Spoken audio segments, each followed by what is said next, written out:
तर मग मालिकेच्या आजच्या भागामध्ये आपण पाहणार आहोत सायली आता घरी आलेली असते। त्यामुळेच आता सायली म्हणत असते की मी तुम्हा सगळ्यांसाठी जे काही खायला हवं आहे ते बनवते, पण अस्मिता सांगते की बाकीच्या सगळ्यांचं सोड, मला जे हवंय ना ते बनवून दे, कारण बाकीच्या सगळ्यांचा जास्त विचार नाही केलास तरी चालेल, पण मी प्रेग्नेंट आहे ना, मला जरा विशेष लक्ष देऊन माझ्या आवडीचं सगळं काही करत जा, असं देखील आता सांगितलं जात असतं। आणि जेव्हा या सगळ्या गोष्टी आता सांगितल्या जातात ना, तेव्हा मात्र खूप मोठा धक्का जो आहे तो इथे असणाऱ्या खरं तर सायलीला पडलेला असतो। सायली म्हणते की हो मी फ्रेश होऊन येते आणि मी सगळं काही करते, असं बोलून ती निघून जाते। तर इकडे मात्र यांचा प्लॅन सक्सेस होत असतो, यासाठी यांना आनंद झालेला असतो।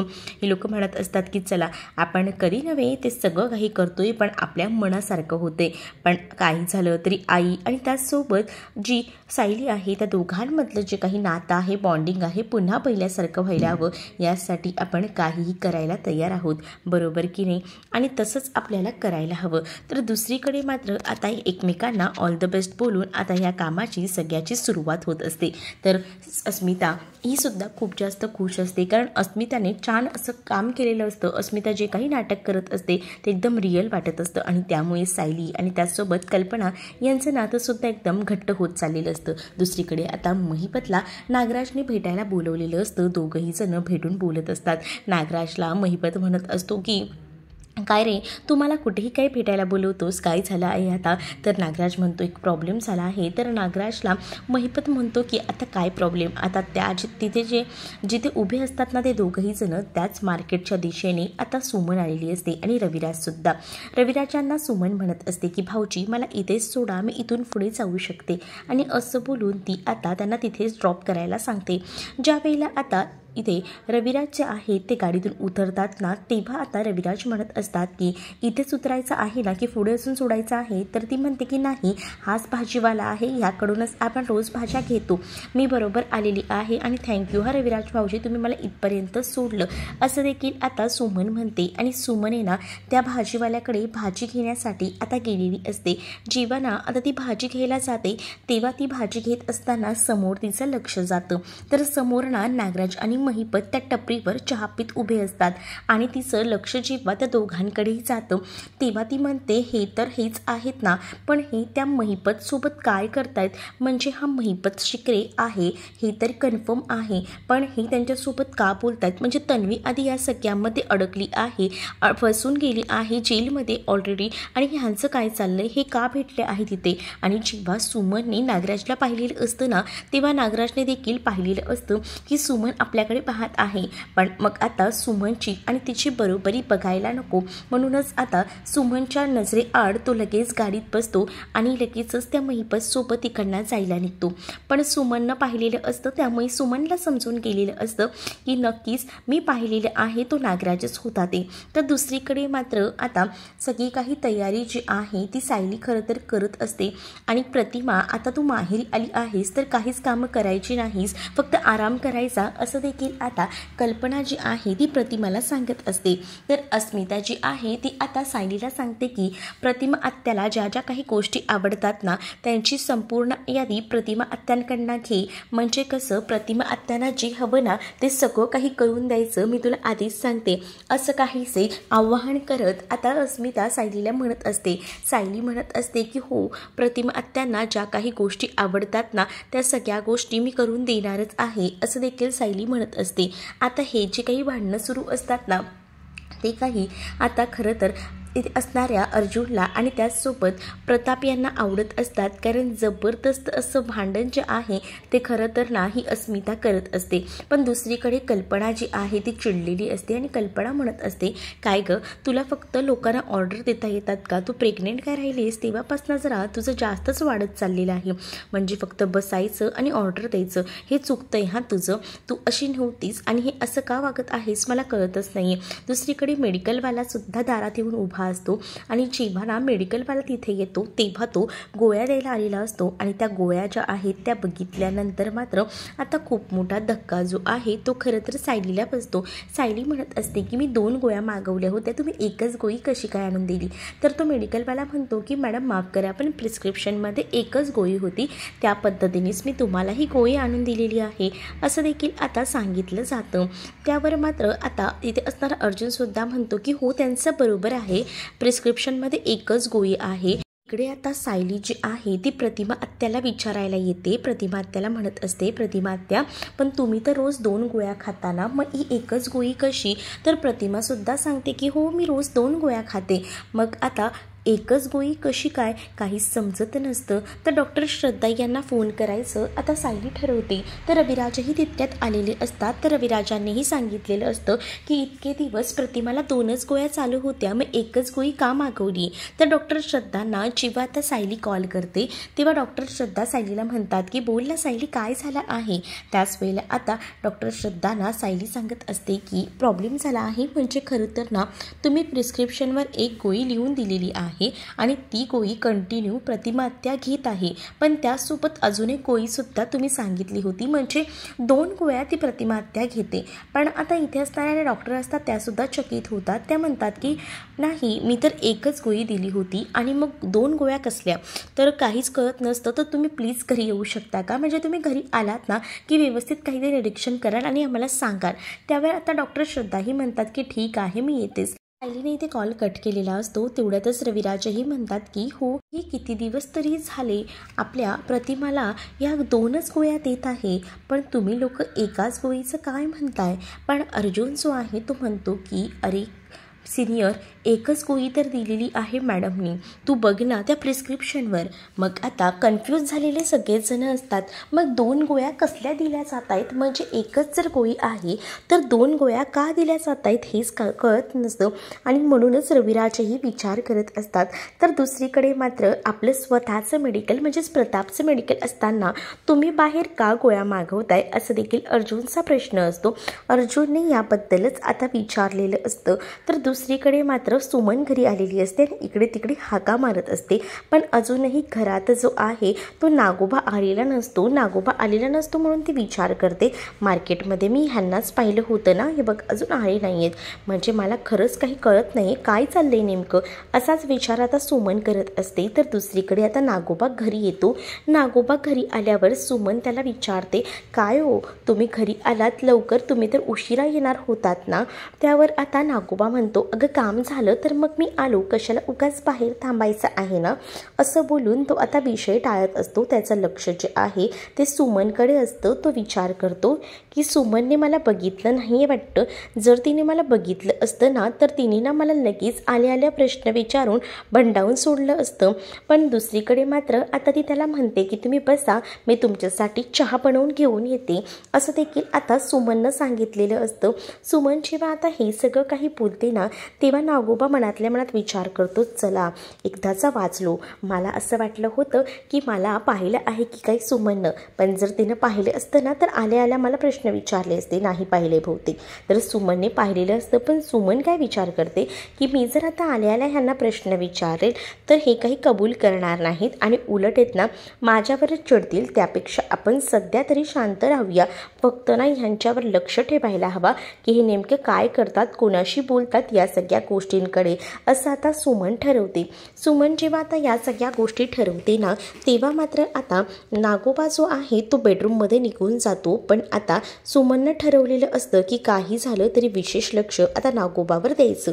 दुसरीकडे रविराज आणि सगळीजणं बसलेली असतात आणि तेवढ्यातच तिथे आता डॉक्टर श्रद्धा आलेले असतात। डॉक्टर श्रद्धा जेव्हा तिथे येतात तेव्हा आता सगळ्याची पडताळणी करतात आणि म्हणत असतात की हे असं कसं झालं आहे, म्हणजे मला कळत नाही आहे, इतके दिवस तुम्ही लोक मला सांगत होतात की गोळ्या दिल्या जात आहेत, तेव्हासुद्धा कुठेतरी डाऊट येत होता, कारण ज्या पद्धतीने ज्या गोळ्या दिल्या जात होत्या ना तेव्हाच मला डाऊट येत होता की काहीतरी आहे, पण काय आहे हे समजत नव्हतं। पण मला एक गोष्ट कळत नाही, तुम्ही सगळीजण इतके शिकलेले आहात तरीसुद्धा हे सगळं काही कसं घडू शकतं हेच मला कळत नाही आहे। तर त्याच वेळेला आता माझा तो मेडिकलवाला ओळखीचा आहे, त्याच्याकडनं मी प्रिस्क्रिप्शन मागवलं आहे, जरा थांब ती गोळी कसली आहे हेही समजेलच आपल्याला, असं देखील आता रविराज जे आहेत ते आता म्हणू लागतात. रविराज जेव्हा आता हे सगळं काही म्हणतात तेव्हा डॉक्टर श्रद्धा म्हणतात की आपल्याला आधी कोणती गोळी दिली जाते ना हे बघावी लागेल. काही झालं तरीसुद्धा दुसऱ्या कोणत्याही गोळ्या द्यायला नकोत. आणि त्याच वेळेला आता या सगळ्या गोळ्यांबद्दल जेव्हा आता म्हटलं जातं ना, अर्जुनही आता रविराजांना म्हणतो की काय तू पण सिनियर, आपल्याकडे स्वतःचं असं मेडिकल स्टोअर आहे, मग तू आपल्या बाबांच्या ह्याच्यातनं का औषधं मागवत नाही. तर आता रविराजांचं म्हणणं असं असतं की ह्या गोळ्या खूप जास्त कॉस्टली आहेत आणि मला नाही वाटत की मी ही जबाबदारी दुसऱ्या कोणावर द्यावी.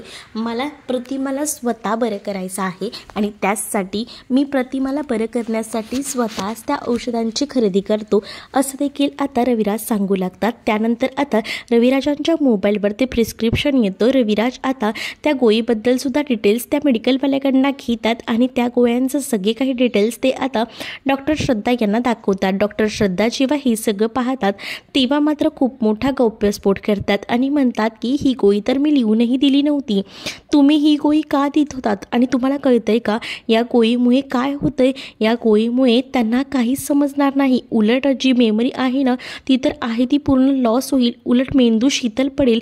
या गोळ्या आहेत या सगळ्या. आणि हे जेव्हा सगळं काही डॉक्टर श्रद्धा सांगतात ना तेव्हा खूप मोठा धक्का जो आहे तो आता अर्जुनला, त्यासोबत पूर्ण सुभेदार कुटुंबाला बसलेला असतो.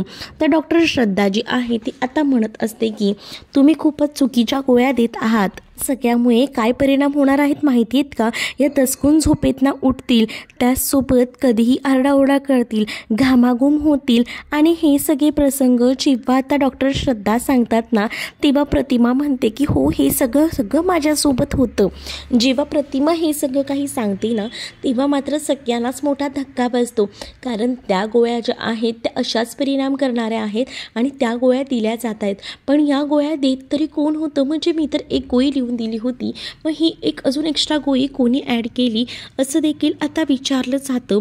त्यावर मात्र रविराजांना चांगलंच लक्षात येतं की या गोळ्या जरी सुमन देत असली तरी सुमनला या गोळ्या ज्या आहेत त्या फक्त द्यायला सांगितलेल्या होत्या, तसं सुमन गोळ्या द्यायचं काम करत होती. पण त्या सगळ्याच्या मागे ही प्रिया होती, म्हणजेच तन्वीनेच खरं तर माझ्याकडनं प्रतिमाच्या गोळ्यांची जबाबदारी घेतली होती आणि तिनंच या गोळ्या ज्या आहेत त्या मला सांगितलेल्या होत्या देण्यासाठी आणि मी तिचं ऐकायचो आणि तिच्याकडे ही जबाबदारी दिली होती. म्हणजे सायली विचारते रविराजांना हे सगळं काही तन्वीमुळे झालंय. तर हां, तन्वीनेच ही सगळी जबाबदारी घेतली होती गोळ्या द्यायची, तिनेच हे सगळं केलं. मी तर आता तिला सोडणारच नाही, मी आता जेलमध्ये जाणार आहे आणि तिला या सगळ्याचा जाब विचारणार आहे, असं देखील रविराज आता म्हणत असतात. जेव्हा आता रविराज हे सगळं काही म्हणतात ना तेव्हा मात्र सायली अर्जुन रविराजांना शांत करतात आणि म्हणतात की नाही तुम्ही शांत व्हा, असं काही कोणताही पॅनिक होऊन निर्णय घेऊ नका, त्या प्रियाचं काय करायचं ना ते मी बघते, असं देखील सायलीनं आता ठरवलेलं असतं. कारण सायलीला माहिती आहे ना प्रिया जेलमध्ये नाही तर हॉस्पिटलमध्ये आहे. तर दुसरीकडे मात्र नागोबाने बेडरूममध्ये जाऊन आता महिपतला कॉल केलेला असतो. महिपतला तो कॉल करून सांगू लागतो की मला असं वाटलं होतं की माझ्या त्या मूर्ख बायकोनं मला पाहिलं आहे, पण नाही तिनं मला काहीही पाहिलेलं नाही आहे. इकडनं महिपतही नागोबाला सांगत असतो की तुला जरी वाटत असलं ना की ती तशी आहे आणि ती मूर्ख आहे, पण बायका ज्या असतात ना त्या पक्क्या हुशार असतात हां, असं देखील महिपत नागोबाला सांगतो. नागोबा म्हणतो बाकीच्यांच्या बायका हुशार असतील पण माझी नाही आहे, आणि तसंही आपण आज भेटलो आहे हे बाकी कोणालाही माहीत नाही आहे. खरं तर आता जेव्हा नागोबा आणि महिपत बोलत असतात तेव्हा सुमन बाहेर उभं राहून आता हे सगळं काही बोलणं ऐकत असते आणि सुमनला आता पूर्ण 100% खात्री पसते की हे दोघंही जण जे आहेत ते बोलत आहेत, पण महिपत सोबत यांचं बोलायचं कारणच काय. म्हणजे महिपत हा माणूस असा विचित्र आहे आणि त्यांनी ऑलरेडी त्याच्यामुळेच तन्वी आपली जेलमध्ये गेली आणि आज हे इतक्या हसत ह्यांच्याशी बोलत आहेत आणि उलट त्याला सांगतातही आहेत की मी तुझ्या घरी येतो, आपण घरी येऊन बोलूया. म्हणजे हे नक्कीच महिपतसोबत बोलत आहेत, पण काय चाललंय काय यांचं महिपतसोबत. मला ना आता ह्यांच्यावर बारीक लक्ष ठेवावंच लागणार आहे. असा आता सुमन विचार करत असते.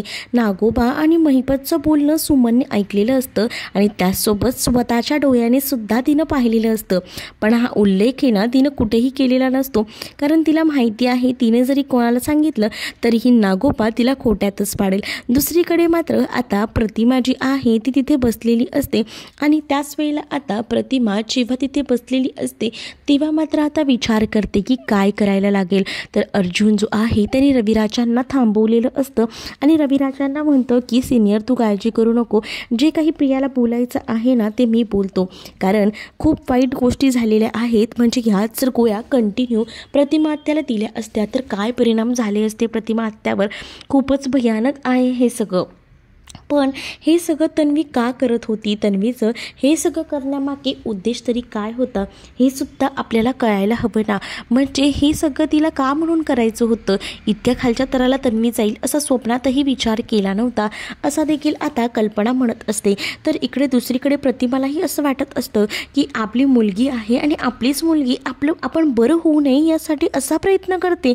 बापरे, हे किती विचित्र आहे असा देखील आता प्रतिमा विचार करते. तर दुसरीकडे सायलीला तर खूप जास्त दुःख झालेलं असतं, कारण सायली विचार करत असते की इतके चांगले सोन्यासारखे हिला आई बाबा भेटलेत तन्वीला, पण तिला त्या आई बाबांना आपलंसं करायचं नाही आहे का म्हणून तिनं प्रतिमा आत्याला अशा गोळ्या दिल्या असतील. पण या सगळ्याचा मी तिला जाब विचारणारच, तोपर्यंत मी काही शांत बसणार नाही असं देखील आता इथे असणारी सायली ठरवते. तर रविराजांना सुद्धा सायली जी आहे ती शांत करते, कारण रविराजांनाही वाईट वाटलेलं असतं, त्यांना सुद्धा धक्का बसलेला असतो, कारण प्रतिमाला बरं करण्यात विशेषतः जास्त अधिकार हक्क जे काही आहेत ते रविराजांना आहेत आणि ते सगळे काही हक्क ते बजावत होते.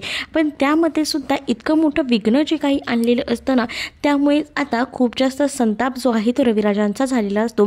रविराज आता जायला निघत असतात. तर रविराजांना अर्जुन म्हणत असतो की सिनियर तू काळजी करू नको, इथून पुढे जी काही जबाबदारी आहे ना प्रतिमाच्या गोळ्यांची जबाबदारी आम्ही घेत जाऊ.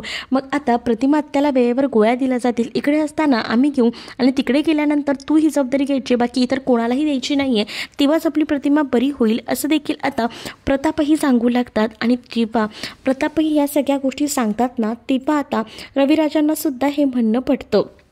आणि त्यावेळेस आता सायली म्हणत असते की आता प्रतिमा आत्याला बरं करण्याची जबाबदारी आपली आहे. मी प्रतिमा आत्याला काही झालं तरी गोळ्यांचा डोस एकही चुकवणार नाही, पण या जर गोळ्यांचा जो काही दुरुपयोग झाला असेल तर त्याचं काय, त्याचेसुद्धा शरीरावर काही ना काही तर परिणाम झालेच असतील ना याचा सुद्धा विचार आता या सगळ्यांच्याच डोक्यामध्ये येत असतो. आणि त्यामुळेच आता ही लोक विचार करत असतात की याचे काही साईड इफेक्ट्स तर व्हायला नको, कारण ऑलरेडी ज्या काही गोष्टी डॉक्टर श्रद्धा यांनी सांगितलेले असतात ना त्या सगळ्यांचाच विचार करून येत ना सगळेच जण मोठ्या धक्क्यात असतात आणि ती लोक ठरवतात की नाही काही झालं तरी आपण जे आहे ना ते प्रयत्न करत राहायला पाहिजेत प्रतिमा आत्याला बरं करण्याचे. तर दुसरीकडे आता सायली आणि अर्जुन बेडरूममध्ये असतात. त्याच वेळेला सायली आता अर्जुनला म्हणत असते की खरंच ना तन्वीला इतके सोन्यासारखे आई बाबा मिळाले आहेत, म्हणजेच एवढं सगळं चांगलं मिळालंय, पण ती प्रतिमा आत्याची स्मृती परत येऊ नये यासाठी असे प्रयत्न करते, त्यांना गोळ्या देते चुकीच्या. हे कितपत योग्य आहे. जर मला माझे आई बाबा भेटले असते ना तर मी माझ्या आईबाबांची इतकी काळजी घेतली असती ना, असंच आता सायली रडत रडत बोलत असते.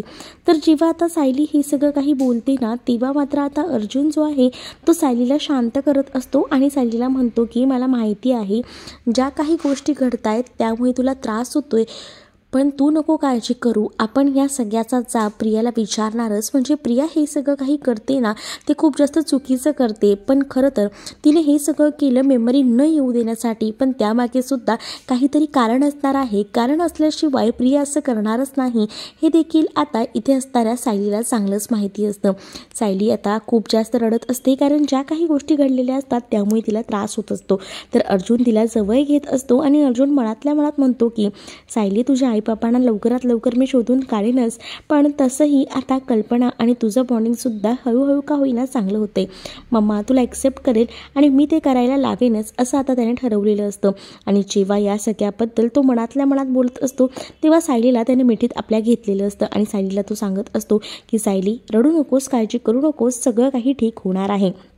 आणि असं बोलून तो आता तिला सावरत असतो. आणि जेव्हा या सगळ्या गोष्टी होत असतात तेव्हा मात्र सायली रडत असते. तर पुढील भागामध्ये आता आपल्याला पाहायला मिळतं की सायली आणि अर्जुनने ठरवलेलं असतं की प्रियाला जाब विचारण्यासाठी हॉस्पिटलमध्ये जायचं आणि दोघंही जण जे आहेत ना ते आता हॉस्पिटलमध्ये जायचं ठरवतात. आणि त्यावेळेला तिथे असणाऱ्या एका नर्सला आधी दोघंही जण जाऊन भेटतात आणि तिने सायलीने खरं तर एक लिक्विड दिलेलं असतं आणि ते तो लिक्विडची पावडर जे आहे त्या पाण्यात मिक्स करायची त्या नर्सला सांगितलेलं असतं.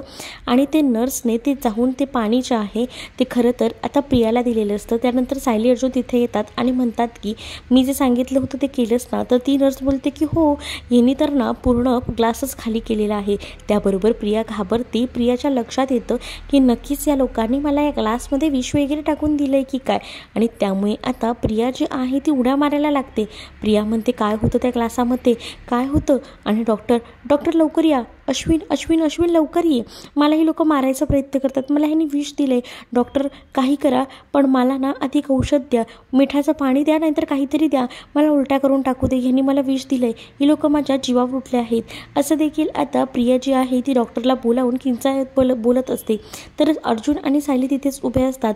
प्रियाचा मात्र कांगावा सुरू असतो. तर डॉक्टर काहीच बोलत नसतात. त्यानंतर प्रिया तिकडनं पळून जायचा प्रयत्न करते पण सायलीने आता प्रियाच्या हाताला धरून तिकडनं फेकून दिलेलं असतं अक्षरशः सोफ्यावर तिला.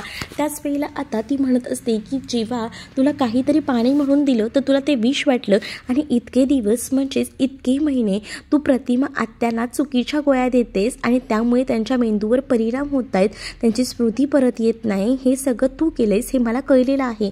पण हे सगळं करण्यामागे तुझा उद्दिष्ट काय होता हे तर मला कळायलाच हवं. कारण मेमरी पुन्हा येऊ नये यासाठी तू हे सगळं केलेलं आहेस. आणि तू हे सगळं जेव्हा करतेस तेव्हा तुला लाज वाटली नाही का गं, म्हणूनच तुला असं आम्ही फसवलं आहे, असं देखील सायली आता बोलू लागते. त्यावर प्रिया खूप जास्त घाबरते. तर तुम्हाला भाग कसा वाटला हे मला कमेंट करून नक्की सांगा. लाईक करा आणि चॅनलला सबस्क्राईब